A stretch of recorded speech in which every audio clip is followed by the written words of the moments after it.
Hey, Droobies! Ashley and Ann here to make sure you know about our Patreon. For just $1 a month, you'll gain access to our 16 exclusive episodes deep diving every chapter of Drew's 1990 autobiography, Little Girl Lost. And currently, we're working our way through coverage of her 2015 book, Wildflower. We also share scans of full magazine features and rare photos and content from our massive Drew Barrymore archive. Plus, we snail mail Drew Magazine goodies to those members at the $5 level, for those of you who also like collecting and paper like we do. Yeah. As independent podcasters, we truly appreciate the support and can't wait for you to join us. Patreon.com/HowDoYouDrew.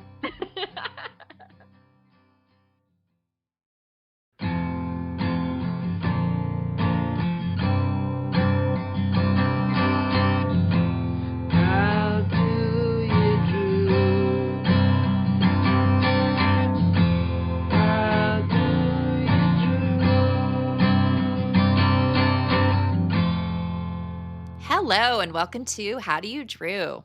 This is a Drew Barrymore fan podcast brought to you by the friends, collectors, and historians behind the Drewseum. We're drawing on over 25 years of Drewbie expertise to dive into all aspects of Drew's world, from her personal life to her professional career. Thanks to our sponsor and friends at Positive Medium. I'm Anne. And I'm Ashley, and this week, as promised, we are discussing the 1992 film Gun Crazy. Yes! Yes. I'm just going to say already, I forgot how great this movie is. Yes! I feel like, I've literally been prepping this episode for a month, I think. So I've been in the movie, surrounded by it for a while. And I'm I have this whole new appreciation for it. This is a good movie, and this is a really cool movie in Drew's filmography. Totally. I mean, we've wanted to cover this for a while. So and we always say this, but to have the reason to dive into something this was very worthwhile. And I know it was weird to release Poison Ivy again, but I'm really glad to have that leading up to this. If you guys are watching Poison Ivy and then watching Gun Crazy, the trajectory, the similarities of the characters, the differences of the characters, how different she seems. All of it. It's so fascinating. And to think they were done just boom, boom, back to back in her so weird acting career. I just love it. We have so much to get into. My notes are copious for this one. There are many notes, as there are with a lot of our movie episodes. So I guess we should dive in. So here we are getting into Gun Crazy. The movie was directed by Tamara Davis. I know we say this a little bit later, but it was her directorial debut. And it was written by Matthew Bright, who later wrote and directed the movie Freeway with Reese Witherspoon. I've never seen that, but I remember thinking it looked cool. Yeah, I saw it once. I barely remember it, but it's very kind of edgy like this. So when I found that out, I was like, oh, that's kind of a neat thing to learn. Cool. Okay, so you don't have the IMDb summary. We've got the Prime summary this time. I picked the better of the two. Yes. So this one is: a wild teen helps her convict pen pal get out and find a job, but they wind up as lovers on the run. Accurate. Sure. Yeah, that works. So kind of as you were teasing at the beginning, this is right in the middle of Drew's, not only her comeback, but her bad girl era. This is how she made her comeback happen, was let me be this, I hate to use the word sexy as she's a teenager, but let me be this sexy bad girl. So you can see our episodes. We've already covered Poison Ivy. Of course, we re-released that last time. And then Doppelganger, which is definitely the outlier as far as quality level. And then we also covered the Amy Fisher story with our friends at Movies That Made Us Gay. So those are the big, obviously Bad Girls is a bad girl role, but I feel like it's a little separate from these. It's not as much of the lethal Lolita thing that we're going for in all these other movies. Right. Yeah. Drew's just 16 years old at this time. I have a 16-year-old. It's absolutely insanity to me to imagine her doing these things. Yes. But she did film this just a few months after Poison Ivy and a few months before Doppelganger. And just a quick little aside, it's really interesting to me that she went from this, which I feel like is just, it's like a film. It's a very good movie, to Doppelganger. I'm oh man, what a misstep, Well, I also feel like she was probably just taking so much, not anything she could get, but sort of okay, regardless of the quality, if I'm interested in like the character, I guess. Yeah. But like, I just imagine like she booked Doppelganger and then she was like, okay, I'm adding like higher quality stuff around it. I don't know. I'm just like Yeah. making up some narrative in my head. Could But be. like, not surprising that there are like different qualities of things that she was like, okay, I just need to fill my schedule. Yeah. I Yeah, don't know. And absolutely. also like how different Oh my she looks gosh. in each of these characters. I mean, literally all four of those, if we're cutting like Amy Fisher's story. Yeah. Like, I mean, that was a priority to her back in the day to look right. different for every single character, and she really did it. That's true. By 1993, Drew had said, I'm moving away from playing nymphets, and for now, I don't want to do anything sexual on screen. I'm grateful to have the opportunity to be selective, and I'm going to choose wisely. And then she also said later, I think after Poison Ivy and Gun Crazy and playing Amy Fisher, I did get all these bad girl scripts. And I was like, well, that's nice that you think I do that well. That's a compliment in itself, but it's not the only thing I can do. And it's not the only thing I want to do. Yeah, I really liked like just thinking like this is how she's gonna get back in the public eye. Mm-hmm. This is how she's gonna shed the child star image. Mm-hmm. But then, after doing a few of them, she's like, okay, that's enough. No more typecasting. Yeah, time Yeah. to shift. Yeah. Like I don't have only this one lane. Yeah. Okay. Right. But now we're back into the time where she really was in that lane. So, Yeah. Tamra Davis had first read the script for this movie in 1985. She was friends with Matthew, I think, from film school. Okay.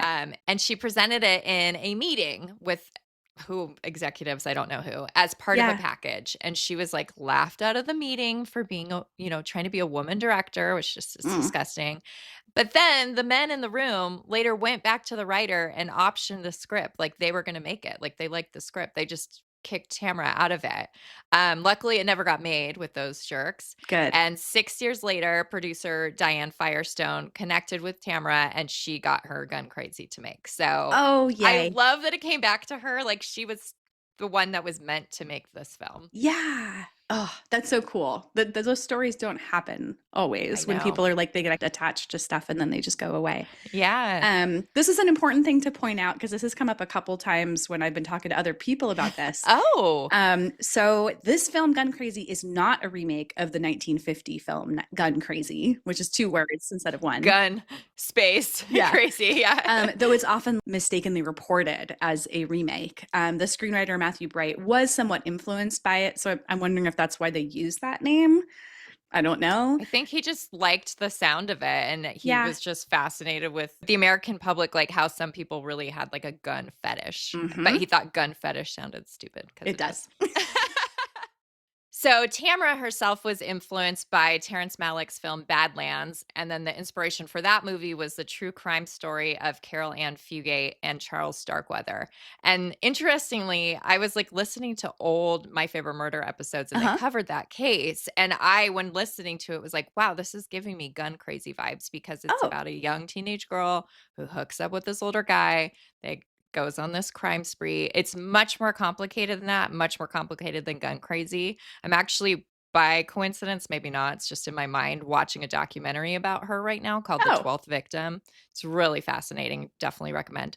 But yeah, so I just think it's kind of notable in this documentary. They kind of talk about all the 90s movies that used this same sort of storyline where this couple's on the run committing crimes, and they show like True Romance in California and Natural Born Killers, but all those came out a couple years after Gun Crazy. They didn't show Gun Crazy, it's a little lesser known, so that totally makes sense. But I just thought that was kind of interesting that Gun Crazy at this time in the 90s was sort of on the forefront of like, let's explore the same sort of story over and over again. Interesting. Super interesting. And I didn't know about like connections to these like this other true crime story or another connection that you mentioned like later that was also like, what? We had no idea. So an attorney who had remake rights to the original Gun Crazy from 1950 threatened Gun Crazy, this movie, but they said like, fuck it, we're not changing the title. And I guess that ended up fine. Drew said that that she watched the original Gun Crazy with Tamra before the production started. So they clearly probably wanted to at least like be aware, right? Of like what that was. And I want to see it.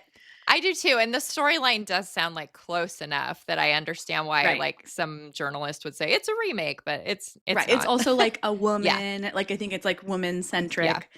Um, but anyway, yeah.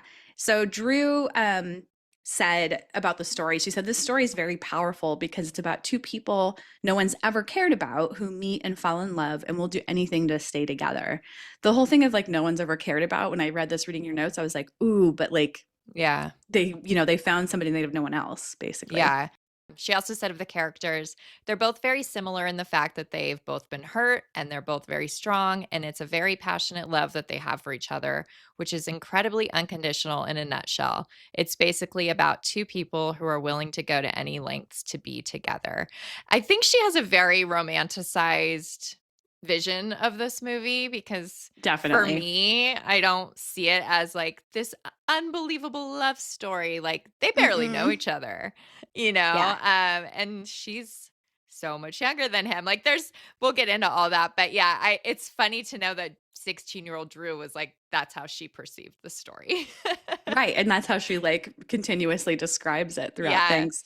James LaGrosse, he said the characters are both somewhat childlike due to the trauma they've endured and can only process so much, which like totally agree. his character seems even more immature than Stunted. her. Yeah, I mean, in yeah. other ways, but like Hmm. childlike for sure. Yeah, I love that quote. Yeah. And then the final thing that we have is Drew said in 1992, I did this film called Gun Crazy, which I'm gung ho about. It's been described as kind of a Bonnie and Clyde meets Badlands, and it is accurate. Cool. I like it. All right, let's jump into the cast and crew a bit. So you've heard us mention a few, Drew, James LaGrosse, but let's jump in a little bit more. So we had mentioned Tamara Davis as the director. As we said it earlier, it's the feature film debut as director. Other first-time directors that Drew's worked with, I love this little tidbit side note.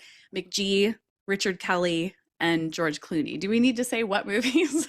Probably not. I couldn't think if there were any others, but those are like on the top of my head. And I was like, wow, that's really neat that she's That is done that. neat. And she's raved about all of them too. Right, right. And I'm Kind of fun. sure had like a big influence on them getting the work. Maybe Yeah, less so Gun Crazy. She had less influence at that time, but yeah, also like really cool, right?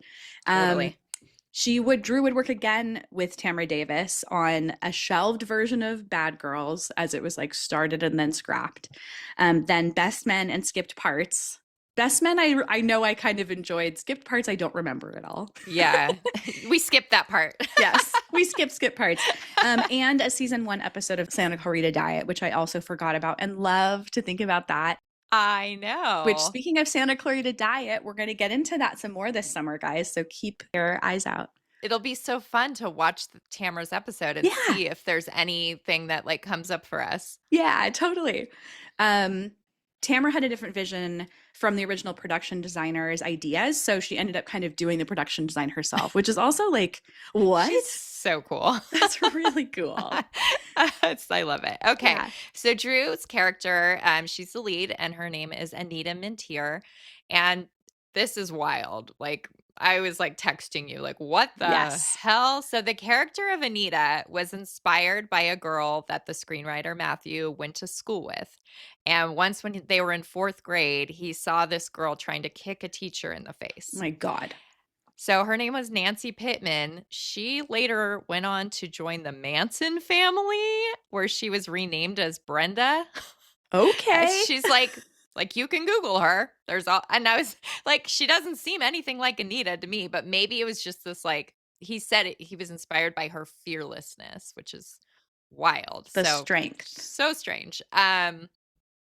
Actress Gabrielle Anwar was in the running for the part of Anita, but producers got really freaked out because she did a tape of herself doing the part with her boyfriend in the part of Howard, and for some reason that like really turned them off that she was like trying to cast their movie, and so they just Oh, like said no, she's not doing it. interesting. I wondered when So I read weird. that note, like, what about it like I freaked them know. out? Like, There's no like explanation. They just did not like it. interesting. The producer, Zane W. Levitt, said that he was watching Firestarter and had the idea for them to reach out to Drew for the part. So I love that. Like So cool. a movie with young Drew, but a very powerful one. Like she does show a lot of like range in that movie. Hey, that's a good point. Um, Yeah. Tamara recalls getting to Drew through Justine, her friend, her good friend Justine, but Tamara wasn't interested in at first due to Drew's reputation, which I also find I know. very interesting to think about. But think about the time, right? Like I'm Yeah. not super surprised. Drew got the script and then called Tamara saying, I want this part. Stop looking. I'm her. Yes, true. And then we just have a nice little collection of quotes from Tamara about Drew. This one comes from our favorite celebrity profile. What was so amazing was Drew called me personally. She called me on the phone while I was casting, and I answered, and she said, "This is Drew Barrymore. I read this script, and you have to see me. I love this character more than anything. I have to play this character." I just met with her, and I just completely couldn't get her out of my mind. I drove home from the interview totally in love with her, just madly in love with her. She completely bewitched me. We get it, Tamara. Same, Tamara. Yep. Tamara said, I saw her and knew she was perfect. You could see she's been through a lot and the world has not been easy to her. And yet she has this incredible vulnerability. She's so determined to prove that she's worthy of the Barrymore name. Oh, love. Mm-hmm. And then just a couple years ago, she said, Drew did not have a good reputation, but she came in and said, nobody takes me seriously. I want to prove that I can come back. And I just melted. I immediately was like, oh my God, I love you. I will do anything I can to help you out. Oh. I also kind of love that it's like these young women in Hollywood feeling like underdogs, and they're like, yeah, let's do this together. Let's lift each other up. Yeah, so cool. There's something really cool about that. So we have a few quotes from Drew herself about the character of Anita. This one we have audio for. Anita, she's incredible. I mean, when I read the script, I just fell so in love with her. She is so like me emotionally, she's extremely vulnerable, and she's been through so much in her life. That one looks like it's on the set, is it? Yeah, I think so. Drew also said about the character, Anita was very close to home for me. Not that I was so much like her. I'm not. But I had the best understanding of her than any character I've ever played in my life. Makes sense. Yeah. Like, who else would she relate to more? Right. Before she's an adult or something. Yeah. I don't know. She also said, Anita is a very vulnerable person who's been hurt very much in her life and has an incredible capacity to love, but it's sort of been pushed into the back of her because she's been hurt so much. Do you think, that does sort of sound like Drew, doesn't it? Yeah. I mean, she definitely has pushed back trauma. Yeah. That girl definitely has. Yeah. She also described Anita as having a natural tendency to want to accept love from others to validate her feelings. That makes a lot of sense too, right? Tamara said that Anita and Drew have connections and that they both made poor choices because of their circumstances. Also, that framing is interesting. It's not very. I mean, Drew's always trying to take so much ownership for every choice she's made, but you were placed in a position for those things to happen to you. Yeah. So just all knowing all those things, and then you watch the movie, it just gives her performance a whole nother layer. Yeah. It's really great. Okay, so James LeGros plays her opposite her as the male lead as Howard Hickok. That last name is so weird. So he signed on after Drew did, and he thought that her involvement was very appealing. But he also said that their age difference seemed enormous. And I looked it up, and it was, because she was 16 and he was 29. Don't love that. I mean, I guess it's an improvement from Tom Skerritt in the last movie, but good point. That's a big age difference. He even remembers her learning how to drive during filming. It's funny how at this time, I feel like so many people described her as an old soul when she was a kid. I know some people did at this point too, but she's both really young and not really young. Yeah. What is that thing she just told Lena Dunham? I felt like I was old young. I was born old young. That's pretty much what she is. Yes, totally. So James had described that there was some tension between he and Drew for reasons that he didn't really recall, but peace was ultimately made. Tamara said James always felt in character, whereas Drew when Drew was done, she'd say like, let's go play cards in the dressing room. And she'd be Drew as if nothing happened. Drew would think that like James didn't like her, but Tamara's vision was that he was like just in character the whole time. It's so interesting, but I bet it was just like awkwardness. Like he didn't probably want to engage with her in that way, being 13 years older. Yeah, like, Tamara said like she could very much see that he was like this criminal, like that's what he felt like. He was like, yeah, I was probably way too serious and method actor at that time. He said that? Yeah.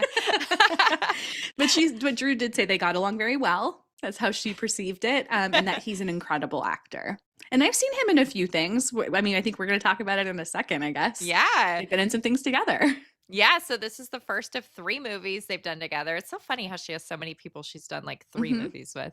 And the other 2 are Bad Girls, which was just a few years later. And I wonder, I've never thought about this. I wonder if Tamara got him involved.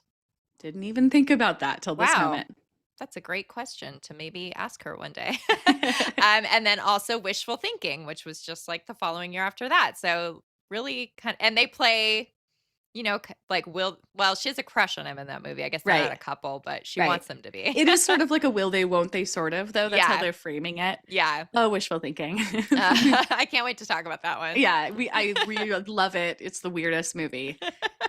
And then James said about Drew in the year 2000, she's very instinctive as an actor. Drew comes with a full complement of options, and she's always very comfortable to work with. Oh, so I love that. Had a happy ending, even if he's almost 30 and she's 16. Like, yeah, I can't. Of course they can't relate. Of course it's going to be a little weird. A little bit. Totally. Okay, so let's talk about another person that she's been in a couple movies with, weirdly. Ione Skye, who plays a character Joy, Anita's only friend. It's really the only person that we see her talk to, really, other than like crappy people or James' character. What is his name? Howard. Ione Skye knew Drew from hanging out at the Zappas in the 80s. There's a little part in her book, Say Everything, where it talks about it. Oh, she describes the 12-year-old Drew as always telling tall, provocative tales that she made sound really sweet, like a swearing toddler. I love that, like envisioning that so much. But then she says we're all protective of her, which I like that theme, like of Tamara. I know that Ione's talking about years before, but that's a theme in Drew's life. Her character in this movie is protective of Drew's. So that's kind of neat. Yeah, that's a cool through line, like real life to character. Totally. Ione got involved through her shared Beastie Boys connection, as she was she married at the time too? I think she was right before she got married. Okay. I don't know if either of them was married to their respective Beastie Boys at the time. But they were dating for, I'm serious with them. And Tamara, of course, longtime marriage to one of the Beastie Boys. Yeah, Mike D. And she really admired Tamara, so that connection was made. Drew said that she loved Ione's ecstatic energy and was so sad when Ione rapped. Oh, of course, we both, I think you showed me this because you had read Say Everything before me. Yeah. Ione like expressing how she really like wanted them to become besties. I know. Yeah, I love this. But I mean, I like how she phrased it. It's like it didn't really happen, but she said like Drew was in a great phase of her life. She wasn't this little girl lost anymore. She'd risen from her traumatic childhood like a phoenix. Hell yeah, Ione. So she said on set, Drew quietly compelled everyone around her to rise up too. But Drew and I never became close friends, sadly. Sometimes I wonder if I remind her too much of her chaotic younger days and she'd rather look forward. It's very introspective. Yeah, it is really cool. But they did get to play friends again 13 years later in the movie Fever Pitch. So love that. Fun little return. Yeah. Michael Ironside plays Mr. Kincaid. He's Joy's dad and Howard's parole officer. And for whatever reason, I think she said it was in like overseas in Asia somewhere, his involvement allowed them to double their budget because he was just that well liked over there, I guess. Wow. But he did teach Tamara like some cool money saving shot ideas, which I really love because this is like a low budget. We'll get into the details of that in a little bit. But like there's a certain shot where he like looks over his shoulder and he like gave her the idea to do that because then they wouldn't have to move the camera. Something like that is really cool. Oh, that's cool. I like that. Like that's like him being in their corner. Yeah. And he was like the professional on set. Like everybody was like, ooh, he's like a real actor. He was like the one who's like experienced. He knows what he's doing. Yeah. We've talked about both of these guys in different and various ways. Rodney Harvey and Jeremy Davies play these shithead schoolmates of Anita's character named Tom and Bill. It's Jeremy Davies' first movie, which that's also like interesting. Yeah, I didn't even cool. remember that he was in it. So the movie starts and I like sent you a text. I'm like, is Jeremy Davies in this movie? Like, I had Yeah. no idea. Oh, he's so horrible, and you probably blocked it out. Yeah. Drew had been rumored to be romantically involved with both of these guys at different times, but maintains that they were just friends. But yeah, there's two of So her like interesting. maybe possibly boyfriends, whatever. Yeah, yeah. that play So weird. total jerks, like The worst. so unlikable. Yeah, we'll talk about them. Another surprise. Yeah. So Drew's mom, Jade Barrymore, plays Woman with Dog. And this is the first time that she and Drew ever appeared on screen together. And it only happened one more time the following year in Doppelganger.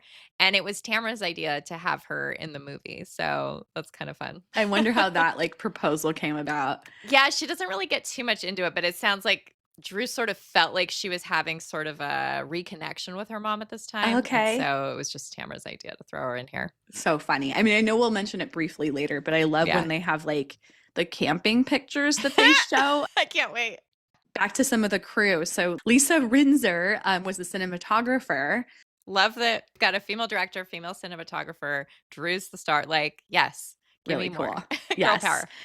A lot of credit is given to Lisa's beautiful lighting, colors, and angles in the film. I do think it's really wonderfully shot. It's gorgeous. I don't think I would have appreciated that the last time I watched it. So like watching it again, Same. yeah. And then one more thing about the crew that we got to mention. So Tamara's sister, Kim Davis Wagner, did casting on this film. She would work with Justine, who was mentioned quite a bit in the years following this. And she would go on to do casting for many Flower Films projects. So if you haven't heard us talk about Flower Films projects before, we've got some episodes. Where have you been?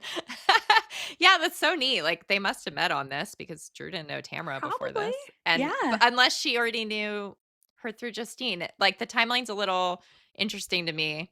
All right, let's talk a little bit about Anita's look in the movie. So prior to filming, Drew had been inspired by Patsy Kensit in the movie 21 and decided to chop her long hair off because she thought like this long poison ivy hair was making her look too sexy and she needed to look uncool. Tamara said the producers freaked out, but I thought it was great. A stroke of genius. It was so messed up looking, this dorky looking haircut. It was perfect for the character. And yeah, can you imagine her with the long hair? No, that would not have worked. It wouldn't seem right. Also, I Mm-mm. kind of love the hair. It is cute, but it is dorky at the same time. It is kind of chopped. Like there's some points when I'm like, oh, it's giving like adjacent to Mad Love, like as far as the length and Yes. stuff. I know what you're talking about. But I can't, I mean, obviously just like anything that like we've lived with it the way it is, but it would be weird for her to be more poison ivy-ish than she is. Like, Yeah, she needs to be a little goofy, a little awkward. yeah, a little bit at least. This is so weird. The key hair and makeup artist was Lori Jean Swanson, who did the makeup for Doppelganger. Interesting. I know, like Drew must have enjoyed her and brought her along, but like those looks are so different. Like That's true. it's crazy. That's true. I guess maybe just like the basic, like I don't know. I guess when I think of Doppelganger, I'm thinking of like stuff with like the actual horror of the film. So I'm thinking of Yeah. like special effects, but that's cool though. And also like that they were back to back. Yeah, You I love know? that. The costume designer for the film was Mary Lawson. And she did her research by studying girls at the Eagle Rock Plaza shopping mall in Pasadena. I left that tidbit in for you. I love that. I was just in Eagle Rock today. Oh, cool. Mary Lawson said, we were looking for a real life gutter image. We didn't want it to look like Hollywood. We wanted a little girl living without a mother who only can buy clothes every few years. I got everything from the Salvation Army, St. Vincent's de Paul's, and Goodwill shops. That's kind of a Love. cool thing too. I thought about like Mona May talking about going to like thrift stores and stuff Yeah. for Never Been Kissed. It's like not the same, but I was like, oh, it's neat that way. Also, like her outfits were. Oh, you wrote a note later too, but like They're fun. They're so cute. Like the first green sweater at the beginning of the movie, I was like, I'd wear that. I actually really enjoy all of her outfits. There's like a really cute dress when she goes to pick up Howard for the first time. Yeah. Mary Lawson, the costume designer, said that she specifically chose dresses that were a little small for Drew, as if they were years old, and all of a sudden she like grew a bust. And she tea-dyed everything down to the socks to give the image of someone who doesn't do laundry very often and does it all together. So those details, like, I just love them. They really come through, I feel like. Yeah. It's not something you think about. Like it's done subtly enough that you don't think about it. But I think it's really believable that the character of Anita is in the state that she's in. Like she doesn't look like overly primmed or like anything in any way. This is a cool detail. So the necklace that Anita wears in the film, Drew's character, it belongs to Tamra. It's that like long like silver chain, and it's got saints, like little charms of saints on it, which I thought that's what it was. When I saw that, I was like, oh, that looks like those little saint charms that you always see. And it's very similar to the necklace that Drew wore with crosses all the time in 1992, which I was like, yeah, I love that comparison. Oh, I will. Like, first of all, when I found out about it being Tamara's necklace, I was like, whoa, like that's the kind of tidbit that I get really excited about for some reason. But I do wonder, like, I haven't looked closely enough, but I'm like, the little charm that she wore with the crosses in 92, like, is that a saint? one of them the same? Like, I would like to look at it a little more closely, because I definitely, cool. I have a theory that the crosses came from Jamie Walters, because she only wore them constantly when they were together, and then they disappeared. But yeah, I'll dig into it a little more. Yeah. One other fun tidbit about Drew's look. So Tamra and the producer Zane had commented on how Drew looks like an old movie star or Betty Davis in the film, which I love that too. She's beautiful in this. And in, like, as we said, it's understated. She's not being a Poison Ivy glamour vixen, but there are so many beautiful close-ups of her face, so many profile shots. Yes. I took screen caps like I've never taken them before.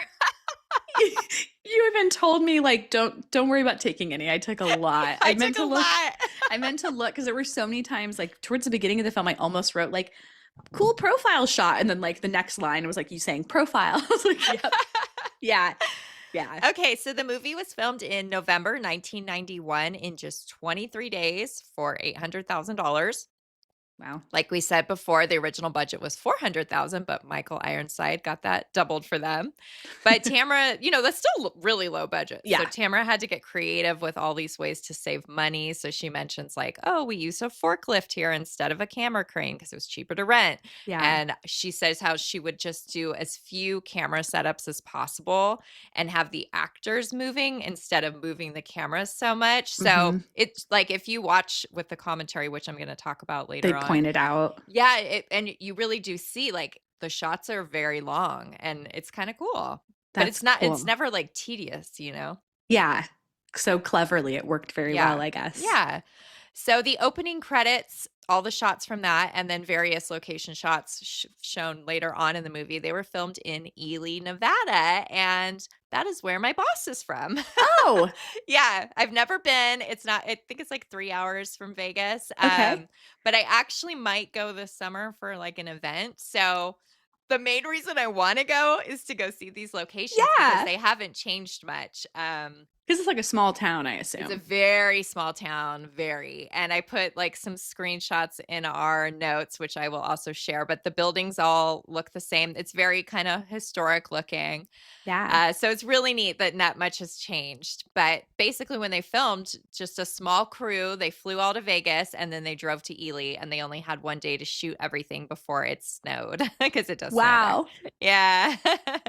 So really fun to see. Wow, I love these comparison shots. I love too that like in one of the shots from the film, like this like part of the building is being built. And then in the new shot, like it's there and it's completely built and like I know. It's Wow. really fun. That's cool. Really neat. I keep meaning to ask him if he remembers anything about filming because he lived there at the time. You would think he would, but He's like, I oh don't yeah, I know. have this picture with Drew Barrymore I never told you about. I'd kill him.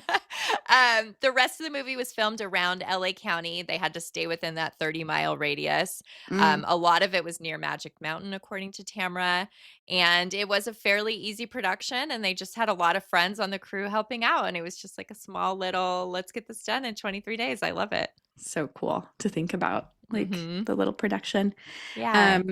The producers wanted to give Drew a driver, and she refused. Instead, she said that she would drive herself. Tamra said that Drew viewed the car and driver perk as a sign that the producers were worried about her past. Ooh, that's kind of like interesting that she's like, they think I need to be watched. Yeah. Tamra said that Drew said, no, you're not going to treat me like a baby. I can get to work on my own.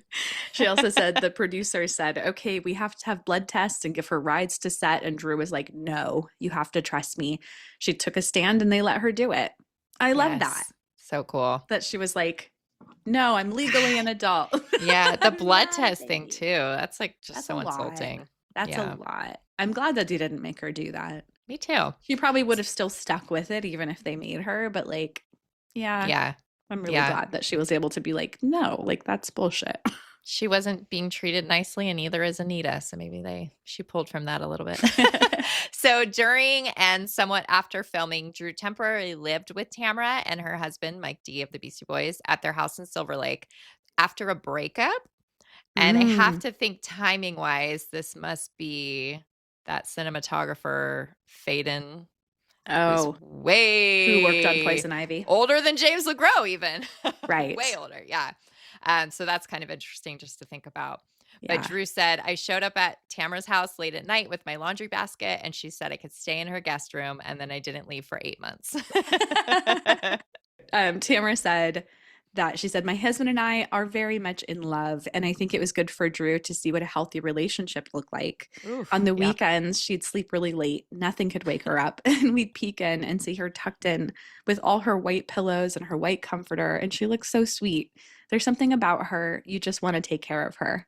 And if she disappeared for a weekend, my husband got really worried.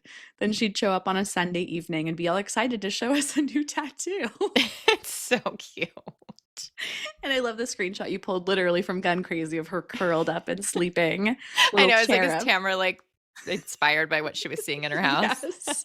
Yes. And you pulled this extra little tidbit that the Blu-ray, on the Blu-ray, Tamra said the weekend that Drew was gone, it turned out that she had spent it with her mom and gotten her jade tattoo. Yes. So now we have more of a like timeline for when that happened. I guess we can say November 91. I think we thought early 92, but that's so cool. Cool. That also means she did not get the Jade Cherub and the Jamie Walters one at the same time, which is kind of fun to learn. Right. She's on an angel kick, I guess. Yeah. Interesting.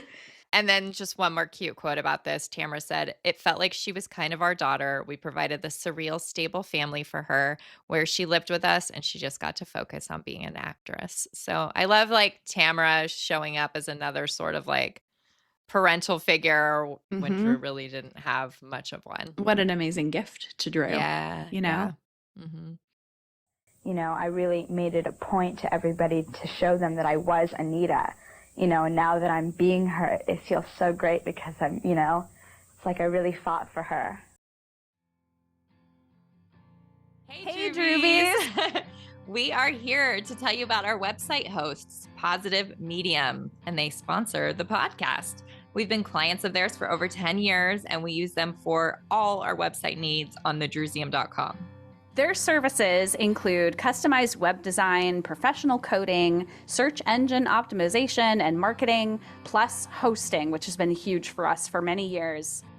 Plus, their incredible customer service has been one of our favorite features. They've literally saved our site quite a few times, and they always help with minor troubleshooting in a matter of minutes. So whether that's coding issues or back-end questions, etc., we reach out, we get help immediately, which is just invaluable. Lucky you. To our listeners, Positive Medium is offering 25% off any managed WordPress hosting plan using our promo code DREW. That's DREW. Visit our friends over at positivemedium.com. Thank you.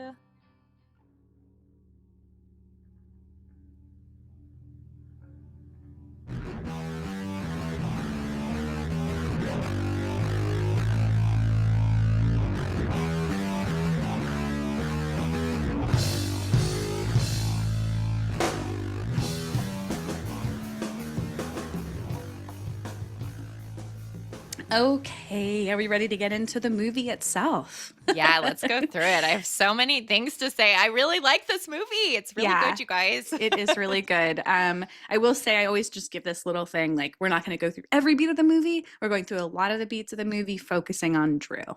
Yeah, which is most of the movie. Yes, that's very true. Most of the movie. So let's get into the very beginning. So immediately we see Anita walking around town, and I think this is outside in Eli. This is an Ely. Okay, Ely. Ely. And she looks so pretty right away. You Yeah. can tell that she's supposed to be like somewhat of an outsider. They're like kind of illustrating it that right away. I mentioned the green sweater. It's in the very beginning. It's very so cute. Tamra has a small cameo at the very start of the movie, basically, and can be seen from the back when the school bell rings. No face. So she must have said this in the commentary, right? Uh-huh. She's in a flannel and a beanie, and she's shown from the back. Like I was looking for it after I saw your note, and I was like, "What?" And then when I saw the screen cap, I'm like, "Oh, okay." Yeah, it just shows how like little she was too. Yeah. I mean, she was in her 20s when she directed this. Right. So cool. Right. So Anita is getting an assignment in her class. I think it's like a geography class or something, that they're going to find pen pals to learn about the world. And now we get these two dipshits, Rodney Harvey and Jeremy Davies characters, that are such assholes to her, so inappropriate in the classroom. At first, the teacher doesn't even acknowledge what one of them says something awful. And then they get like a warning. Ooh, you're going to go to the principal's office. I'm like, get these guys out of here. This is harassment. Yeah, take them right now. Take them immediately. There was a deleted scene right around here where these same boys are harassing Anita during lunch, and Ione Skye comes in and like defends her. And she's wearing a princess costume. So there's a few photos of this flying around out there. And there's also even like some sort of low quality footage of it on the Blu-ray where you can see Ione like coming in the back. I actually messaged her on Instagram to see if she remembered what it was, and she didn't. She was really sweet about it. She's like, you could ask Tamra. But I found out in the commentary, Tamra says originally this was supposed to be on Halloween for some reason. Oh. And there is a girl in the classroom who has like cat whiskers on her face. Oh, how funny. Yeah, but it's like it was such a half-ass thing. I guess they just like decided not to pull any attention to it. Oh, that's really funny, because I vividly remember seeing this still many times of Drew and Ione and being like, I don't know what this is. Like, totally. Like Drew's look is so distinctly gun crazy, but like otherwise, like what? What movie is this from? So Anita starts walking home, and here come these dipshits again. And it's just so hard to see like how they treat her. And she just wants to be accepted by them. And they get her to basically agree to come along with them in the car. It just like breaks my heart. It's so real. And they're so disgusting. There's a really cool moment here where there's a Beastie Boys song, Gratitude, that plays in the background during their drive to the dump. So I kind of love that. Yeah, that's She's fun. like, I can get that one for cheap. Let's get that song in here. Yes. And I know we probably don't want to talk about how gross this is, but like the guy is like groping Anita and saying they only tease her because they like her. Yeah. Gross. Disgusting. And then are we to believe that she had sex with both of them in this like tube in the desert or whatever? I think so. It's just awful. And they're like, oh, come on. You like us. Like, we won't tell anyone. She like, just wants to be accepted. Right. Because that's what she says. As long as you don't tell anyone. Yeah. It's just the epitome of disgusting teenage boys. And your heart breaks for her. Yeah. We get to see after that, she goes home to this trailer that she lives in. It's very depressing. And then here's another disgusting man. Her mom's boyfriend lives at the house. Mom is still alive, but she's taken off. So now Anita's stuck with this nasty guy, Rooney, who's just as horrible as the guys at school. If not more. Yeah. Yeah. There's a very sad shower scene. I was like, well, at least there's no blood this time, like in Doppelganger. But put a pin in that. Yeah. And then it's just awful. She has to share a bed with this disgusting guy. And she like gets up when he falls asleep, and she goes and lays outside on like a mattress. Oh, it's just. I was like, oh, little Cinderella. Oh, totally. Oh, it's but just like awful. by choice, she'd rather be out there than her like dad's boyfriend who's coming on to her constantly. Oh, sorry. Her mom's probably be boyfriend. better. It'd probably be better if it was her dad's boyfriend. That's very true. Her mom's boyfriend just like constantly coming on to her. It's really sick. It's bad. Okay, so we mentioned this pen pal, thing in the class where she was supposed to find a pen pal. So So now we're back in class, and Anita shares that she has found her 24-year-old male pen pal named Howard, who's been in prison for 3 years. Ugh, and it's so sad how she just seems to have no awareness of how inappropriate it is. She like reads his letter and it's everyone in the classroom's like, what? Yeah, and I think the teacher says something like, that's not quite what we were thinking. Yeah. I don't know. I mean, do we want to hear any of the letter? Now I spend my days painting and reading. Before, I only knew how to do one thing good: shoot guns. I always dreamed of a girl who liked guns. Perhaps it was you I was dreaming of. It's so It is cringy. It's so sad. But Anita seems excited. I know, but of course, this is like the nicest anyone's ever been to her, and it's literally one letter from a dude in prison who's way older than her. Like, girl. Right. Oh. One positive thing about this letter is that it gives her some confidence. And so she's like ready to stand up to these assholes at school. And this clip, I totally downloaded this from an old Drew fan site. When I hear it, it like takes me back probably before I even saw the movie. I totally knew the clip before I like heard it and played it. But let's hear this little gem. Don't bother me anymore. I have a boyfriend now. Oh. And then her friend Joy comes in and gets rid of these dipshits, which I love that. So it's kind of interesting because like that scene that they cut, it looks like she was doing the exact same thing. So maybe it just started feeling redundant. Yeah, true. That's a good point. They're like, okay, how many times can she be saved by her friend until she gets a gun? At least she's got someone in her corner. Yeah, exactly. Speaking of guns, Anita wants to learn how to shoot. She's like, after this thing with Howard, she's like, oh, I guess I got to become his dream girl. Yeah. Drew was already familiar with guns and how to shoot. Very weird to me. Yeah. Drew said that it's something that she and her friends would do for fun, which I guess I'm not like that surprised by, considering she would just want to try things. I guess it's interesting because I remember when we were covering a certain magazine article from like 93 and she was talking about having a gun and we were like, that is so weird. And we kind of blamed it on Jamie Walters. We thought maybe he got her into it, but this predates that. So I guess we were wrong. Right. Sorry, Jamie. It just doesn't seem like her, but maybe we don't know Drew. Yeah. We do get a peek of Drew's cross tattoo on her ankle here. And I was like, I forget how like early it was when she got it. So like, I don't know. I was surprised. I don't know why. Cool. I love that they left all her all. I think she only had a handful, but I know that we get to see more than one, right? Yeah. Yep. A letter from Howard reveals that he has a chance of getting out on parole if he has a job lined up. So it's almost like, here's a job for you, Anita. Yeah. Figure this out.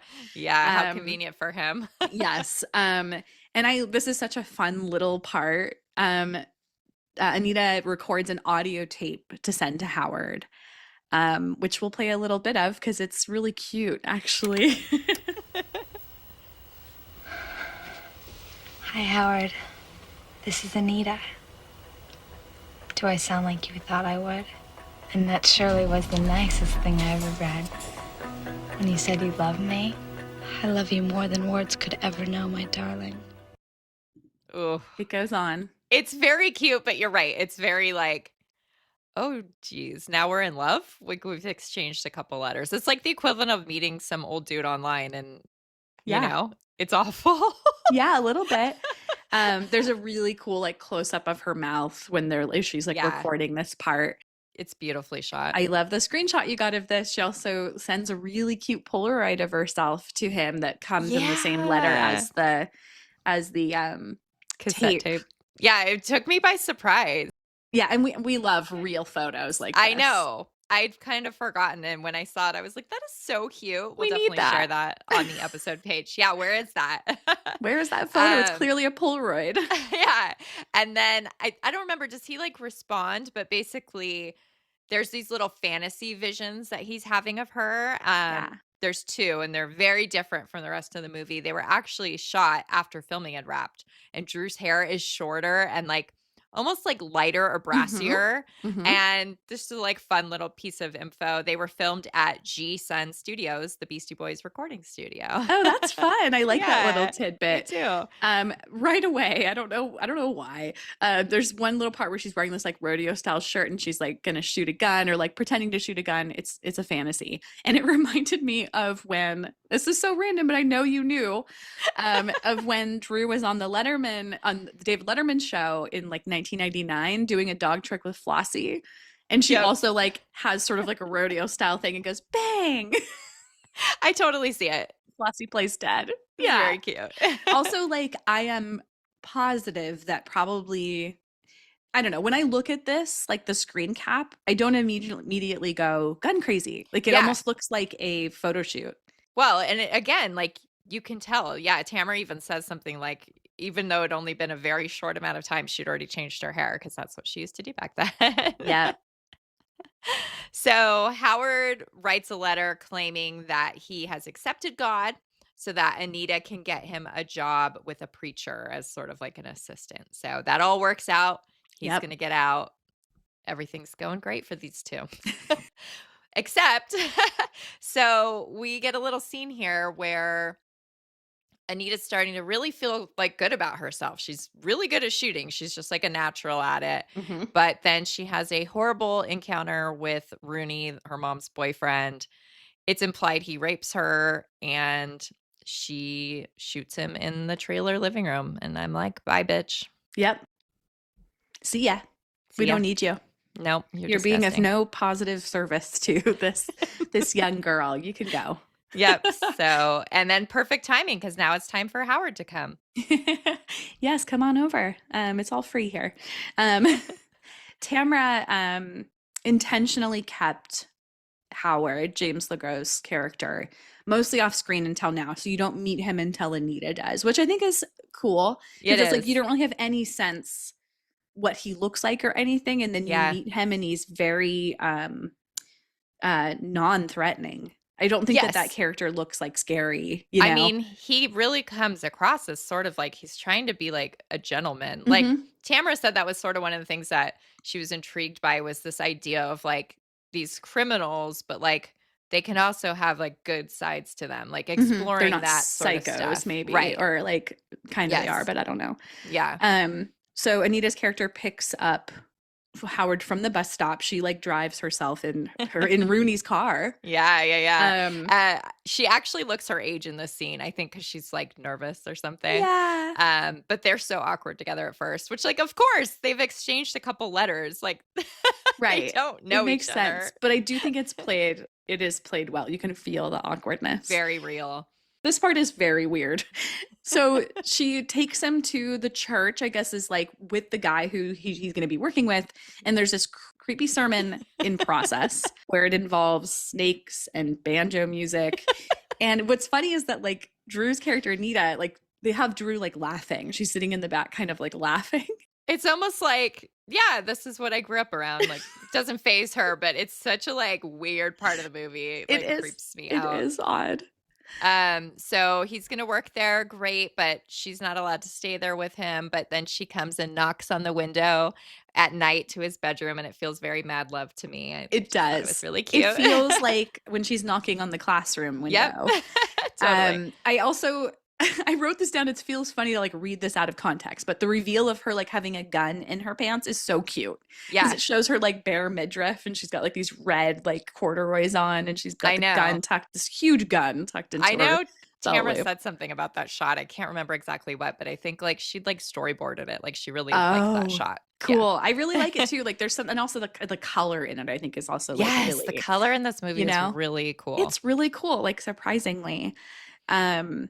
So Anita takes out Howard to shoot and she tries to seduce him and she's really confused when he's not interested. She's so used to using her body as like the tool to get people to like her, accept her, you know, and so she's just like, I don't get it. So we get a scene where Howard goes to his parole officer and it's revealed that that's Joy's dad. So just, you know, this little small town, of course, that works out that way. And he wants Joy to stay away from these two, which is understandable. Mm-hmm. Anita just casually drops here that she has left school. She's done with that. Yep. And Anyway, Joy ends up giving them a ride back to the trailer when their truck isn't working. So they have this cute little girlfriends moment at the trailer. I just love seeing Ione and Drew be so like cute and silly, and they're drinking and dancing. They do this like little choreography. It's just adorable. Ione said like she sort of felt like she and Drew were overwhelming James. She's like, that's kind of the point, but like it felt like it was happening in real life too. Not surprising. Like No, these not two at all. like very very cute, like Giggly girls. very giggly, high energy girls. Yeah. So Joy's dad comes in and like breaks up the party, and Tamara said it was really hard to get this scene shot because once Drew gets the giggles, it's hard to stop her. And then there's like this moment after Joy's dad leaves that wasn't scripted where she says something like, I guess your parole officer doesn't like you. And she starts cracking up again. And Tamara said that was like totally Drew actually laughing, which you can see. You can see it actually, Yes. like that specific part. I was like, as this was coming up, I'm like reading your notes as I'm watching. I'm like, okay, where? And it was like so clear, like that it was a real giggle. I do like hate that Joy's dad makes like some really gross remark to Anita, because like you kind of want to root for him in parts of this movie, but after that I'm sort of like, oh, you suck just as much as everyone else. Because he seems to want to like write her off. Oh, you well, know? yeah, but like you think he's like trying to, you think he's like a good guy at some point, but then yeah, he calls her trash or something. It's awful. Yeah, it is rude for sure. Nobody seems to like want to pay attention to the fact that Anita is like a 16-year-old girl, and they're just like writing her off as like whatever, she sleeps with everyone. Yeah, it's awful. So in this part of the movie, Howard and Anita are just like hanging out outside on a blanket, and the preacher like comes up assuming that they are messing around. But we like find out that Howard still isn't ready for sex, and he doesn't really get it. Howard is like adamant that nothing has happened, but the preacher's also adamant that they need to get married. Well, yeah, he says something like, you can't be caught with an underage girl. It's like, yeah, no kidding. so let's get married. Anita's really excited about this prospect. Oh, she looks so cute as a bride. You know, I love bride Drew on screen. It's like one of my favorite things. And she has a little daisy bouquet. So love that. It feels early for a daisy reference. It does. I also wonder, like, every once in a while when I see daisies, I think about how they're like a cheap flower. And I'm like, I wonder if that's supposed to, like, in this case, be like, oh, they just got like an inexpensive flower. Just daisies. That makes perfect sense. We love to think that there's actually a connection to being Drew's favorite flower and that she had something to do with the decision. So Howard is once again unable to perform sexually that night, and Anita says that they can get together in another way by telling each other their deepest secrets. So his is that he's never been able to be with a woman. He's basically impotent, frigid and impotent. No.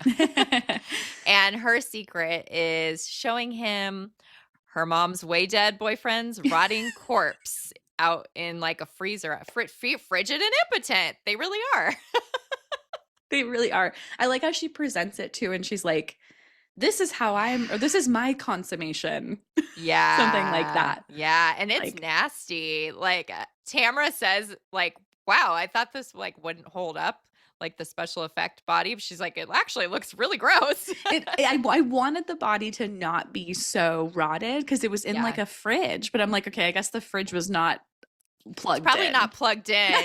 Yeah, at this place. That makes a lot of sense, actually. They live in like a junkyard. Yeah. So Howard's like, oh shit, now we got to deal with this. This isn't good. You know, I definitely feel for him a little at this part. Yeah. Because he's like, okay.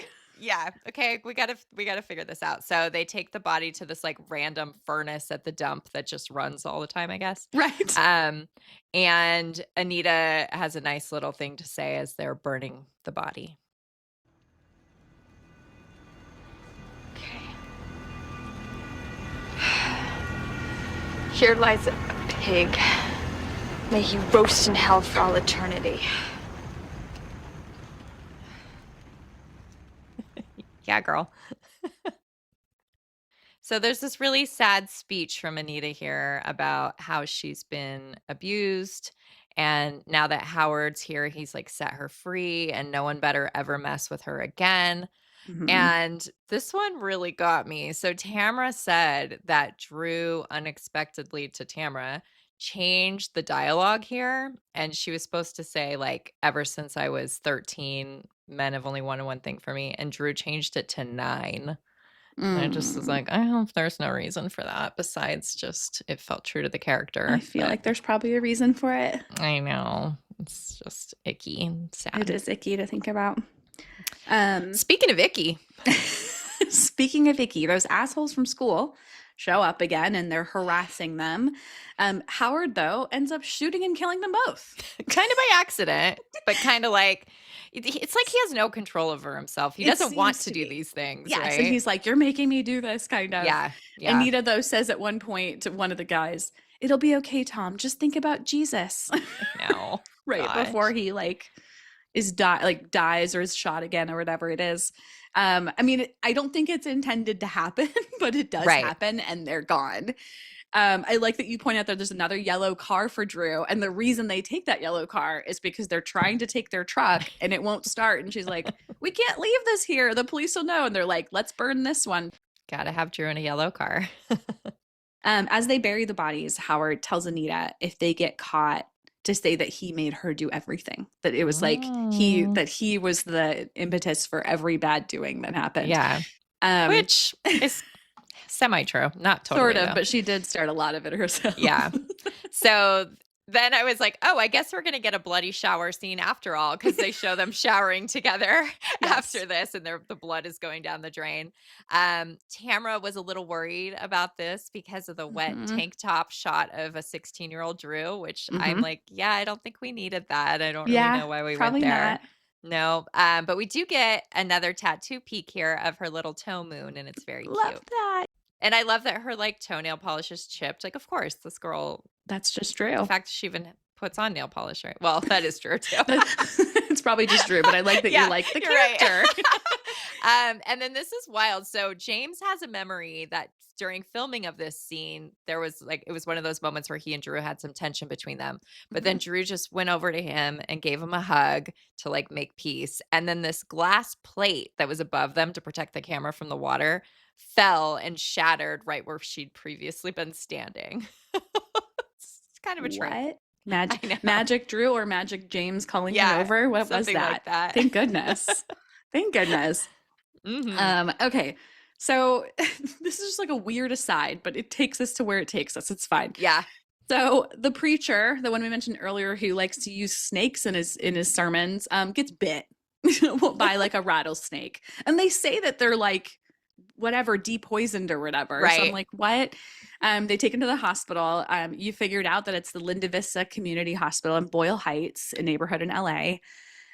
Supposedly super haunted and a frequent filming location. Okay, you've got a little tidbit here that I bet you loved. Well, I recognized it once because they don't show it from the front, but when I did see what the front looked like, I was like, oh, it's Sunnydale Memorial Hospital in Buffy. I was so excited to see that. But it's used a lot. Of course, our friend Lindsay Blake has a whole post about it, but she didn't know about Gun Crazy. Oh, cool. So I told her about that, which was fun.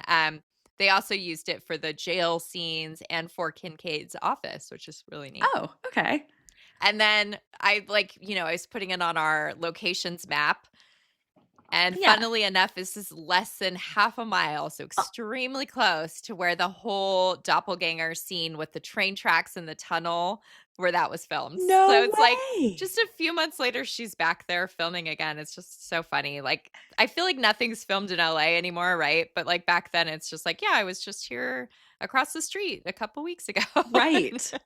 That's so fun. I love those little things. And that's the strength of the map. Right? Yeah, just that, I love the we map. never would have like put those things together without having the like our archive have that thing there to do that, to help us make that connection. Exactly. Mr. Kincaid comes to talk to Howard, and of course we have more chaos. Anita ends up shooting a different cop when Mr. Kincaid pulls a gun. And this is crazy. I love this info. The shot of like Drew shooting the cop almost gave this an NC-17 rating. Was it just because like the number of shots or the gruesomeness? No, because it's like gruesome, like kind of splatter on the wall behind him. Tamara had to like really fight the interesting. What do they call the MPAA? Yeah. Anita and Howard take Kincaid hostage, which seems like such like bad planning. Yeah. They drive him off into the desert. And of course, he's going to know who they are either way if they release him, right? So yeah, Howard like really starts kind of losing it. And Anita pleads with him not to kill Mr. Kincaid because it's Joy's father. Yeah. And I love this line that you pointed out. He says, "You see that girl, the one you called trash? Well, she just saved your life." Yeah, it's such a good ending on that scene. Yeah. I felt vindicated because I was so mad when Mr. Kincaid was rude to her. Yeah. But yeah, this is like, to me, it's sort of Howard's like really trying to hold it together up until this scene. And then it's just like, let's go berserk. Yeah. So they got to go on the run, right? Here's our lovers on the run. And Howard has the idea that they go see Anita's mom in Fresno. And Drew herself just looks so cute here because she gets all excited. Yeah. She's like, yes, like, oh yeah, let's do it. Like, that's a great idea. And she's so We're going to Mexico. I know, it kind of reminds me of that. And then I love this little line that she says while they're on their little road trip.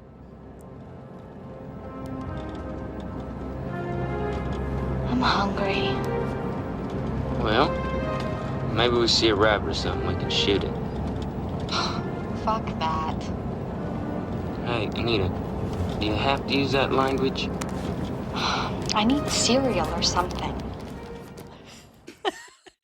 I like this, so relatable. Sometimes I just need cereal, Same, man. not a rabbit. I love cereal. I think you and I are both cereal lovers, Yes, right? we love cereal. But they don't have any money for food, and Anita's also missing her trailer. She's like, it wasn't much, but it was mine. And Yeah. maybe she's sort of starting to realize, like, maybe I'm not in the best situation here. Maybe so. So at this point, they almost hit a dog in the road and they get out to help it. You made a note here that this might be close to where your husband's family lives. Yeah. Yeah. It's so Tamara says it's near Agua Dulce, which is where my mother-in-law lives. And there's another town like nearby. I can't remember off the top of my head what it's called, but I showed the picture to Jason. He's like, oh yeah, this is totally that area, but I haven't found the house yet. Okay. Just give me time. I won't rest until I do. Yes. So this doggy, turns out it belongs to Jade Barrymore. Woman with dog. Woman with dog. Yes, exactly. I thought that Jade was much more natural in this, it's literally 5 seconds, but way more natural than in Doppelganger, where we were both like, oh no, her acting is so bad. so bad. But in this, she felt like a normal woman. Kind of, but she also seemed like so unworried about her dog. Like, yeah, she's like, oh, there it is. Oh yeah, there she is. Oh, she's always getting out. Like, you were not looking for your dog. Like, this dog, totally. This dog was like way down the street, Jade. And at this point, we see that Jade's character is packing up to go camping, and they make a point to ask, "Oh, are you going camping?" Definitely setting something. Yeah, we are. Yeah, we're going camping. Did you find there was an interesting kind of symbolism here where Anita is on this journey to go find her mom, and then Drew comes to the door of her actual mom? It's kind of a neat thing to think about. Didn't even really think about that. Yeah. Well, that's the mom thing is so prevalent as a theme in the movie. Right. That, for her real mom to show up, it's just ooh, that's interesting. So they stop into a bar planning to rob the patrons of their cash. And this kind of goes awry because pretty quickly Anita's struggling with it. She's starts to take money. And as they, one guy says, I've got kids, can't you not take all of it? And that immediately triggers this response from Anita. I can't do this, Howard. For Christ's sake, don't say my name.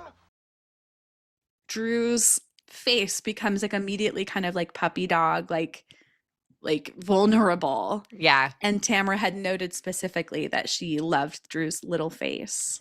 She is so little. She's just a little 16-year-old. It's crazy. Just a little 16-year-old. She gets real tough in this movie, then immediately gets vulnerable. Yeah, that's Drew's definitely. strength. And that's true, right? Right. I have a really cool quote for our next episode from someone about basically the thorn in the flower of Drew. Oh, That's a great way that totally works in this movie. cool.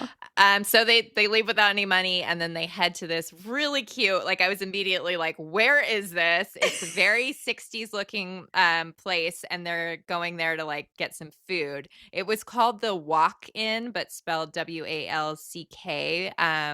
Back then it's in Simi Valley, and now it's called the Old Susanna Cafe. It still has this like triangle shape to it, but it doesn't look as like kitschy and cute as it does in the movie. And I didn't recognize it, but I recognize the name, and I've been here. That's crazy. Oh my God. I know. That's so neat.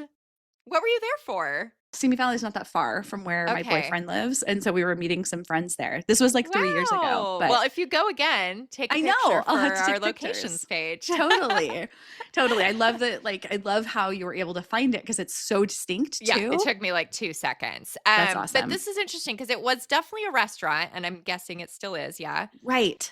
But they make Yes. it look like they're going here and that it's a convenience store. So they must have Right. just used the exterior and then done the convenience store scene somewhere else. And I love this scene.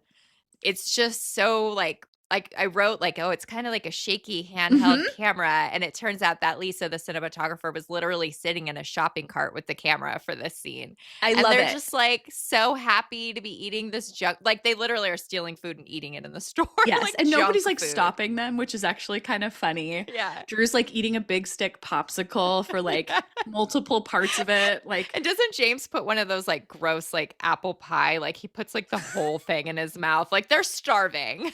yes, they're definitely shoving things in their mouth. Yeah. For sure. And it is cool. I like right away when I read that note about the shopping cart, I was like, there's another creative, like, you know, they didn't bring Totally. a crane in. They just, you know, or a steady cam. There's their So steady cool. cam. Yep. So they make it to Fresno. And it's kind of funny because I guess I've never been there, so I shouldn't speak out of turn, but I feel like Fresno is not thought of as like a great place. Fresno's like one of those like middle of nowhere. Yeah. You know? But in the movie, they're like, it's so nice and clean here. The people are so fancy. I'm like, what? Fresno? It was actually filmed in Glendale. And there's this really cool shot where they sit in front of this fountain and it has a statue, like a face statue, and it's a profile, and Drew's profile is right next to it. I was like, Yeah. that had to have been intentional. But Tamara doesn't comment on it. But anyway, after you kind of pushed me, because I could not find this. This does not exist in the same format anymore, but you pushed me to like dig a little deeper, and I did find where it was filmed. It is right there on Brand Boulevard in Glendale. It totally makes sense. I found an article that described those sculptures. So they used to be there, but they aren't anymore. There's still a fountain, and you can even see like the levels of the fountain still, Yeah. but the weird little sculptures are gone. So Oh, still neat though. We could go visit it for sure. nice find. Thank you. You know me. Once I get determined. I love it. I love it. And yet another one that you found. So they stop, I guess, right after this, they stop to get directions at the Great White Hut Burger Stand in Glendale, which is still around. Yeah, it looks different, but it's still Yeah. there, which is fun. Yeah, it is really fun. The producer, Zane W. Levitt, is randomly playing the guy behind the counter here. I love those little things. They're probably just like, we got to get someone in. Yeah. I know that the Diane Firestone producer also has a cameo as like a newscaster later on in the movie. I didn't make a how note of funny. it, but like, you know, they're just pulling what they can. Right. Or they're like, let's put me in. Yeah. Their car is getting towed. So of course, here comes the gun. Of course. The solution to everything at this point in the Yes. movie. Yes. And it works. The guy's like, Yeah. okay, guys. They go to Anita's mom's place where there are a bunch of people just like doing drugs and she's not there. Yeah. It just looks like a bad Um, scene. Yep. They're told the mom is gone and owes money. So they just cause more violence and chaos and they're out of Yeah. there. I mean, basically somebody's like, oh, you can like work off your mom's dues Yeah. and Of stay course. here. So Of gross. course. Right.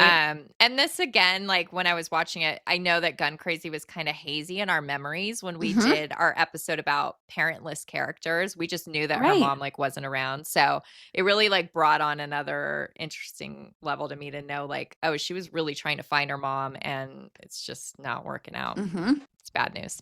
Yeah. So we're at the finale of the movie. They decide they're going to go back to Woman with Dog's empty house. She's gone camping, so let's go use her house. Drew is so cute with the dog. It feels very natural, Oh, Drew. I love that Of so course. much too. And they get all dressed up for dinner, and there's this sad, sort of sweet, sad little moment. We look like nice people. We are nice people. And, you know, it's Anita, it's true. Like, it's not her fault. She's in this horrible situation that she's been basically born into. Yeah. You know, she is a nice person. She just, life has been shitty for her. They're convincing themselves that they're not like doing bad things. Yeah, totally. Yeah, that's kind of that thing that James said about how they're both sort of childish and they can't really understand like what kind of horrible things they're doing. And like the consequences of their actions. Totally. Right? Yeah. Like they're not paying attention to that. Yeah. The look though is so different than everything else in this movie. Yes, in her little dress up with these, she has almost that little Poison Ivy French twist. I had actually posted a picture of this in our stories, and I was like, "What movie is this from?" And only one person guessed it right. Everyone else guessed Poison Ivy. Like, yeah, and I knew that you were getting ready for this, but I replied to you, and I was like, "I don't think I would have known." Like, I would have definitely questioned. Like, yeah, it's so funny. We did mention these vacation slides. Yeah, so they're looking at Woman with Dog and her husband's vacation slides, and I don't know, it's just funny. We kind of laugh about Jade sometimes, and these definitely cracked me up. I mean, definitely. But I just love thinking about these being taken for the purpose of being used in the film, and like totally. Jade's like dorky, like so I just love it so much. Yeah. Anita calls Joy because she just wants to talk. And I was like, no, girl, bad idea. They're going to find you. But she's not thinking about that.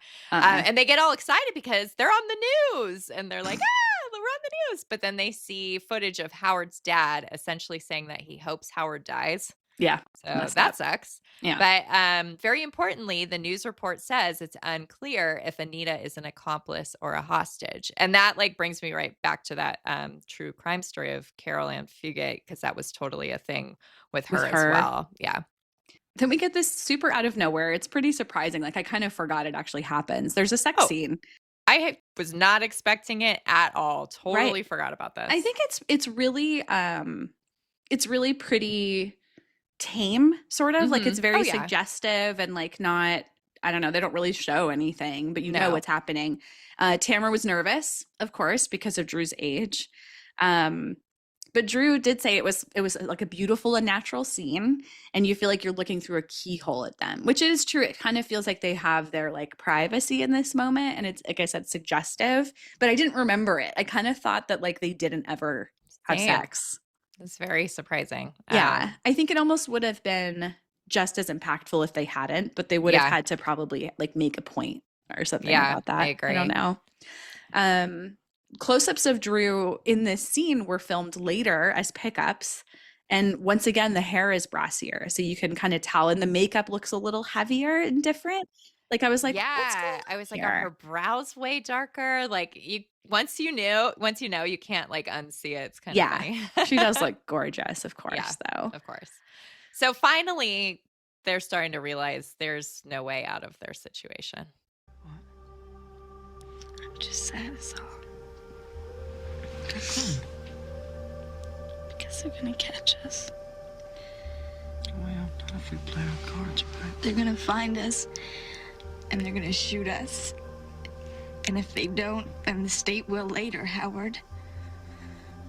I guess that's pretty predictable, huh? I never really minded dying before. But what I didn't realize is that I was never really alive until I hooked up with you. Oh my goodness, Anita. Yeah. Sad, but also like, you could do a lot better.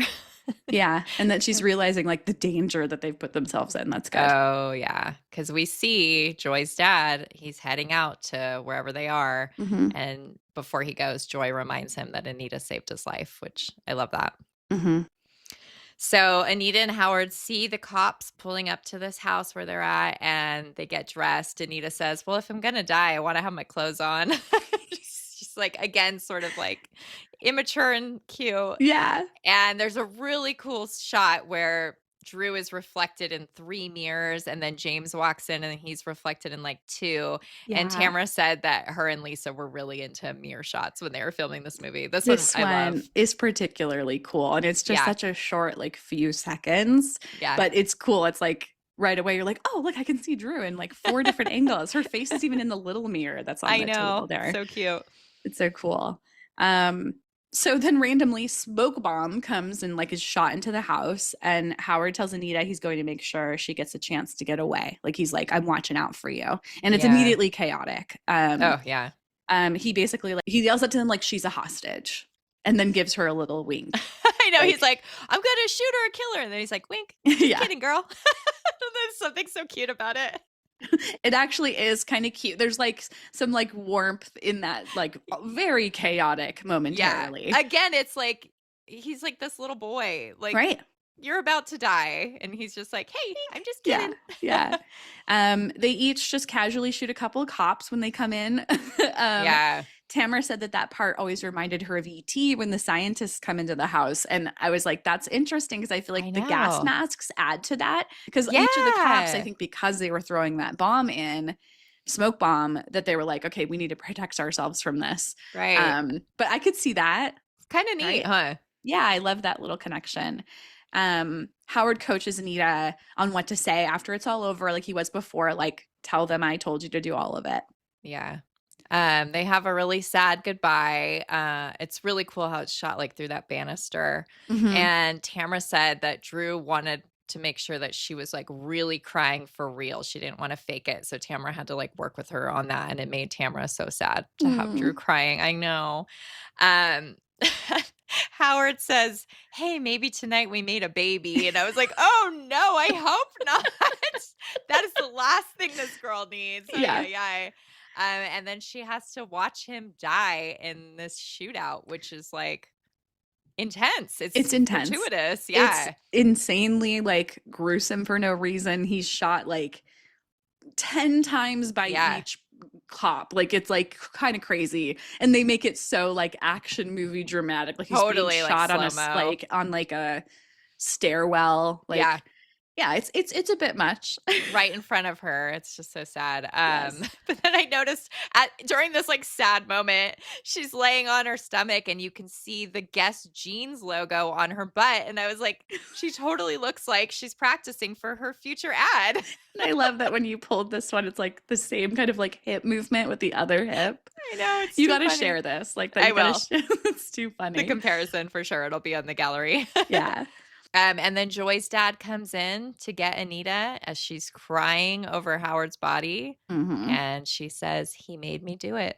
So she's going through with the plan. Yep. And then these very end shots where like the sun is coming up. Yeah. And there's all these emergency vehicles in front of this farmhouse. I felt so Scream. And when I did a Google image search to find this house, it was trying to tell me it was the house from Scream. I was like, no, bitch, it is not. I like that it's like, I also see it. AI is like, I also see the same thing you do, Ashley. Totally.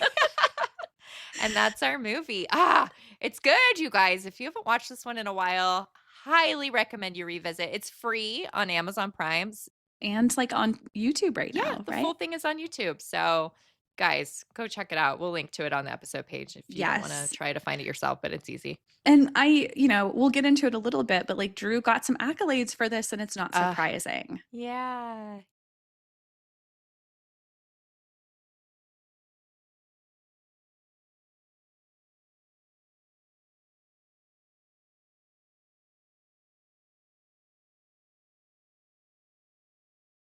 Okay, so let's talk a bit about the release before we leave you. So the movie was brought to Cannes in May of 1992. Tamara and Drew, of course, both went. I think Jamie was there with her, right? Yeah. The movie originally aired on TV on Showtime on October 17th of 1992. The producers were somewhat bummed that the movie premiered on cable rather than in theaters, which makes sense. Especially back then. I was just going to say, like, now things in like TV and movie are way more blurry. Like, TV is respected is just as much as film these days in some ways. Totally. But back then, especially like a premium cable channel where a lot of people wouldn't even have had access to see it. Right. We've got a couple rave reviews for Drew. So let's jump into this a little bit. I love these. So this one was like supposedly really important. Vincent Canby of the New York Times. So he said, Drew Barrymore gives a kind of performance that can transform a sweetly competent actress into a major screen personality. Ms. Barrymore's Anita is an important part of the way the movie works. She's enchanting to watch, both angelic and monstrous. There's that thing again. Yeah. It's Ms. Barrymore whose presence illuminates the screen. She's come a long way since E.T. the Extraterrestrial, and possibly she has much further to go after she graduates from her Lolita roles. I love that. It's great. Yeah, the angelic to monstrous is a perfect way to like talk about that juxtaposition. It's also like doppelganger. Yeah. It's kind of funny. Literally monstrous. Mm-hmm. Yeah. Drew said that when Vincent Canby wrote about Gun Crazy, saying it was the greatest film, she said, I didn't even think he'd see this movie. Like amazing to her that that person would even have encountered the movie. A lot of people involved with the movie said this specific positive review had made a big difference and gave the movie more opportunities. That's so interesting. I wonder if reviews are as important as they were at one time. Like, I don't think so. Probably not as much weight. Like for one guy to have the power, right, for his words to matter that much, it's kind of amazing. But he's not the only one. So the Los Angeles Times, they said Barrymore, who is allowed to drift over the top in Poison Ivy, is much more in control here, and her portrayal of someone so deeply in need of even artificial affection that she allows herself to be sexually coerced is genuinely moving. Well said. Yeah. And then we've got Peter Travers of Rolling Stone. He's one of those guys we always laugh about for some reason. Yeah. There's something he said about Charlie's Angels or something that cracks us up. He said this performance should dispel Barrymore's unfair rep as the Linda Blair of the 90s. She's a dynamite presence and a credible actress, as she proved in Cat Shays Poison Ivy and on TV as the best of the three Amy Fishers. And then in Newsday, it says Barrymore has played several teen tramps in low-budget movies, but this is her first substantial screen character, and she does wonders with it. Wow.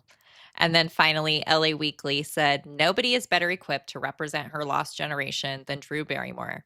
With her bruised gash of a mouth and a born to Sid bod, Barrymore could probably get this message across just by sauntering across the screen. But she's also a deceptively casual actress who brings oceans of nuance to bear on each and every bad seed. Hell yeah. Wow. These are all like written very like poetically. Yeah. I mean, I think maybe that's the art of the review as well. Right. Awesome. We love when Drew is like recognized. I know, it's our favorite. Yeah. In December 1992, Drew received a Golden Globe nomination for Best Performance by an Actress in a Miniseries or Telefilm. And you made a note that that like wording has changed a little bit, but at the time, that's what they were calling. Yeah, I know. Telefilm. Yes. We do have a little clip of Drew like talking in response to her nomination. Nothing like this has ever happened to me. I know that we're all shocked. I'm shocked most of all, and I'm really grateful. Oh, like it's a big deal at this time. Like she just went from blacklisted to Golden Globe nomination. Yeah. Yes. She also said, I was shocked when I was nominated. It's a real honor, and much of the credit goes to Tamra because she's easily the best director I've ever worked with. Sorry, Steven Spielberg. I just threw that part in. The award went to Laura Dern, but it's also funny that Jessica Lange was nominated in that same category. Yeah. Like, so cool. Like, the future, Drew would beat Jessica for their shared film, Grey Gardens. Yes. The movie did receive a limited theatrical run starting on January 20th, 1993. And Tamara's pretty sure that the movie was one of like the first to go from cable to theaters. I'm very curious if that's true, but also like, I mean, it's unusual. So unusual. Yeah. That like, I wouldn't be surprised. Like that's crazy. It's really neat that happened. Yeah. And the movie was released on VHS in February of 1993 on February 24th.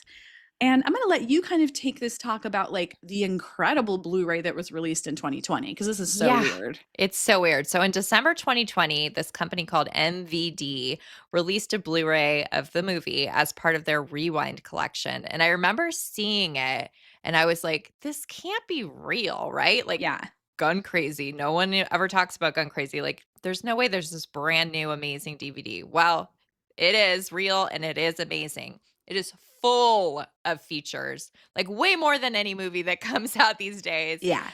There's an entire 90-minute documentary, brand new, called The Making of Gun Crazy, with interviews from tons of the filmmakers and cast. And I use that massively as the source for this episode. Like, without this, Yeah. I would have so many less notes. There's tons of amazing behind the scenes footage. Like, I wish I had a way to digitize this for you guys. I was like sending pictures of my TV to Anne because Yeah. it's just crazy the stuff that they have. Because I do not have this Blu-ray. Yeah.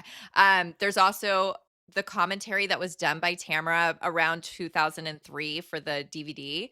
And then they say like commentary with Tamara and Drew, but really they just like intersplice every once in a while. They'll insert this like audio of Drew from 1991 on set. So it's kind of like, it's not really commentary, but it's kind of cool. It's That's a a neat lot idea. of work for them to be like Yeah. intersplicing that also. Yeah. Whoever put this together, like, I'm telling you, there's also this like very cool making of featurette from 1992, and it literally looks like it was shot on a camcorder, like on set.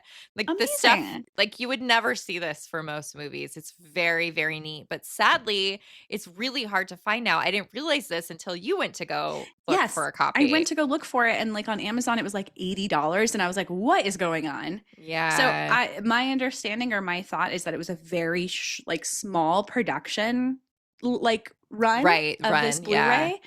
Blu-ray. I mean, if you're out there and you have it, like cherish it or send it to us. Thanks. Yeah, you need a copy. I of need a this one. copy, but I'm so glad that you have it. I know. And that you were truly. able to like access it for this. I'm so glad to be able to take all of those nuggets of info from this and share it with you guys, because I feel like otherwise they're just sitting on this Blu-ray that nobody can find. Yeah. One last thing I do want to say is that the podcast Hollywoodland, which is I think a pretty big podcast, they just happened to recently release a really good episode on Gun Crazy, like That's a couple so weeks ago. weird. And they even did like this curated mixtapes of songs that they felt would have been inspired by the movie. So go listen to that. It's very short and fun. But the guy who hosts that was also just like, this is a cool movie. Like, this is a really neat, great movie that more people need to know about. And I think they said something like the movie that no one's talking about. Yeah. And I was like, wait, we're talking about it in like a couple weeks. I feel like we gotta like send them a thing like we were working on this. I did actually. The host actually started following our podcast account, which Oh. was like, oh, cool. That's really cool. So I said we'd give a shout out. Oh yeah, that's cool. I've got to listen to it because like there's not that much about this out there. No, there's literally, I searched like in Spotify podcasts, Gun Crazy, and I think I found 2 other things ever discussing it. So Oh, I feel like this is the big one, guys. This is your jackpot of Gun Crazy info. Unless you have that Blu-ray, you're not going to have all this info. yep, And a lot of this comes from like our personal Drew Magazine archive too. So right. I'm really excited to do this love letter to this movie that I'm so glad Drew did. Yeah, me too. And We're me so too. lucky. And I'll never stop saying I'm glad we had an excuse to watch it. Yeah, absolutely. I've just like totally fallen in love with it again. So Yeah. yay. Thanks you guys for being here. If you enjoyed this work that we did to give you all of this really cool tidbits galore on this really neat movie, just go leave us a rating. You can do 5 stars on Spotify. You can do 5 stars and a written review on Apple Podcasts. We haven't gotten Ooh. one of those in a long ass time. Time. You can follow us on Instagram at How Do You Drew Pod.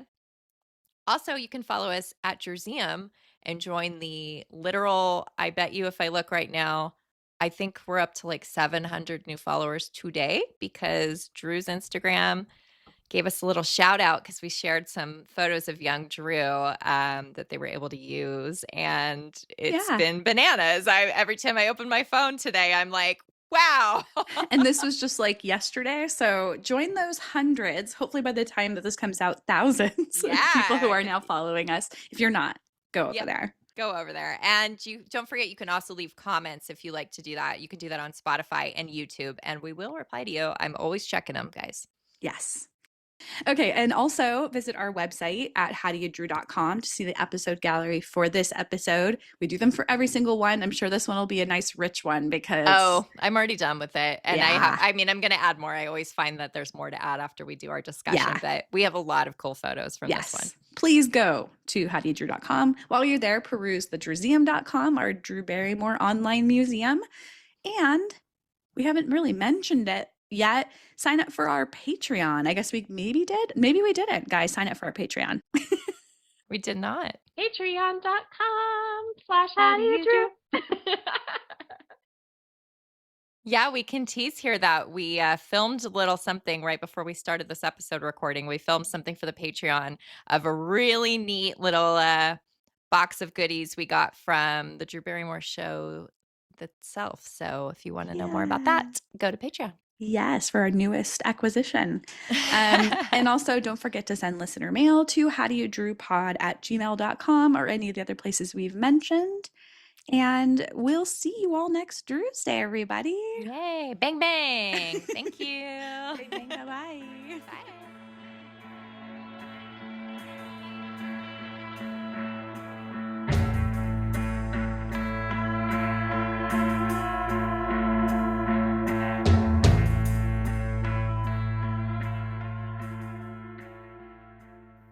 This episode of the How Do You Drew podcast was researched and produced by Ashley and Ann from thedrewseum.com with help from our sponsor, Positive Medium.